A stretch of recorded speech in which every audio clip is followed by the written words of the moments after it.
All right, let's get right into it. Today, we're not just going to talk about saving money. Nope.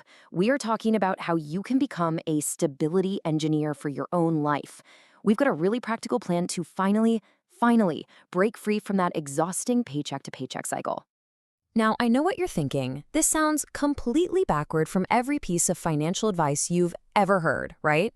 It's always, just be more disciplined. You have to cut out the lattes. But what if the problem isn't your willpower at all? What if the real fight is just surviving a system that's quietly designed to pull you under before you even get a chance to swim? And this is the real question, isn't it? Because, building wealth sounds awesome in a book or a podcast. But on a Tuesday night after a crazy long day at work, when all you can think about is what's for dinner, it feels like a total fantasy. How are you supposed to find the energy to build a better future when just getting through today takes every last drop you've got? Okay, so first things first, we need to completely dismantle the biggest myth out there, the goal itself. We hear save $10,000 and we get fixated on the number, but it's not about the number. The real goal, the one that actually changes your life, is to fundamentally change your relationship with money. And this is the big one, your relationship with fear. This is the idea we really need to wrap our heads around. Think of it like this. Your first big savings goal isn't for buying nice things. It's for building financial shock absorbers into your life. It's the cushion, the buffer that turns a full-blown crisis into just an annoying inconvenience. It's the money that buys you the ability to think, not just react out of panic. And look at this. It shows two completely different worlds that people live in. Without that buffer, every single decision you make is dripping with fear. A flat tire? That could blow up your entire month's budget. But with the buffer, the flat tire is still annoying, for sure, but your reaction is totally different. You go from desperation to strategy. You actually get the power to say no to a bad job, a terrible apartment, a bad situation, because you can afford to be unstable for just a little bit. So if building that buffer is so important, why in the world is it so hard? Well, it's because most of us are fighting against three invisible forces that are constantly draining our energy and our cash. And let me be clear, this is not a personal failure. This is about understanding the game you're actually playing. The first one is what I call the survival break-even trap. It's when you make just enough money to pay the bills, keep the lights on, and, well, that's about it. You're getting by, but there is absolutely zero margin for error. Your whole financial life is so fragile that one tiny gust of bad luck can knock the entire thing over. And this is what that feels like in real life. You do everything right for 3 solid months. You say no to going out, you watch every penny, you cut back, you finally save a few $100. And then the car breaks down. Or you get sick and miss a few days of unpaid work. In one single week, all that hard work, all that discipline, it's just gone. You're not back at zero because you were reckless. You're back at zero because you were fragile. Okay, the second drain is a little sneakier. It's when we use money not as a tool to build a future, but as a quick fix to deal with feeling stressed out, overworked, or like we're falling behind. And this is not a character flaw. It's a completely human response to being under constant pressure. We spend a little money just to feel normal, or to feel like we got a little reward for surviving the week. This is the perfect example.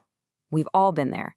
You had a good plan on Sunday, you bought the groceries, but by Thursday, you were so fried that the idea of chopping vegetables and cleaning pans is just too much. That $20 for takeout isn't a luxury.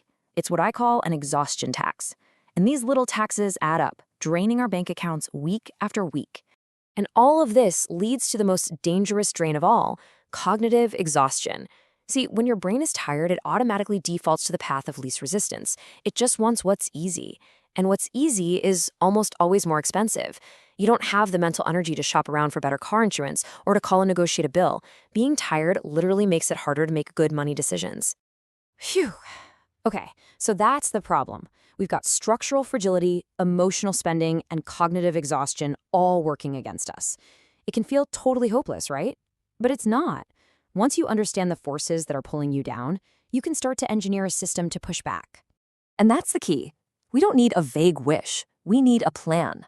A clear, step-by-step engineering schematic for building real, lasting stability. So let's get into the actual blueprint. And here it is. It's a really simple 3-step framework. That's it. First, we stop the bleeding.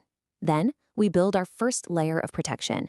And finally, we create the breathing room we need to actually start making real progress. So let's break down each one. Step 1 is all about financial triage, right? Before you can even think about building, you have to stop the ongoing damage. This is not about making huge, dramatic sacrifices. It's about finding and fixing all those small, silent drains. That streaming service you forgot you had, the late fees that you could easily avoid with automation, all those little convenience costs that have become habits. Next, we build our buffer. But here's the key. We do not start by aiming for $10,000. That goal is way too big, and it's demoralizing. Your first mission is much, much smaller and way more achievable, $500. This is your starter buffer. It's not life-changing money, I get it, but it's enough to stop a small problem from snowballing into a huge debt-fueled crisis. This is the very first step to making your life less fragile. And finally, we get to the most powerful step of all, widen the gap. See, cutting your expenses is a defensive move. It's important and it buys you a little time, but you can only cut so much. Increasing your earning power, that's your offensive strategy. That's where you get the real leverage, and it's the path to actual freedom. This is all about building a new skill, finding a job that pays better, or maybe turning your knowledge into a side income. Now, a plan is totally useless if you don't actually do it. And to fight back against that cognitive exhaustion we talked about, we need a system that is simple, something we can repeat, and something that gives us a feeling of progress. That is where the weekly stability score comes in. The idea here is to gamify the whole process.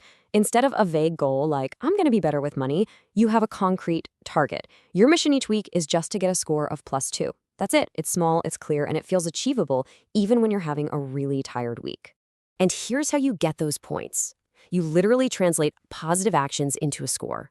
Did you automate a little $25 transfer to savings? Bam, that's a point. Did you finally cancel that subscription you don't use? Another point. But notice this, spending 30 minutes learning a new skill is worth 2 points. Why? Because that's a high leverage move. That's what widens the gap. This system makes your progress visible, and that feels really rewarding. Okay, we've covered the problem, we've got the plan, and we have a system to track it. Now it's time to put it all together and get your first tangible financial win. This is where the theory stops and your new reality actually begins. So let's make this unbelievably easy to start. Your mission for this week is not to solve all your money problems. It's just to get 1 point. Just one. Cancel one tiny subscription. Automate one small transfer. Cook one meal you were planning to order. That's it. Just get your first win on the board by Sunday. You know, building that first buffer is a huge accomplishment. It gives you breathing room, it gives you safety, it gives you options. But what you do next is just as important. A lot of people hit this milestone only to make one critical mistake that sends them right back to where they started.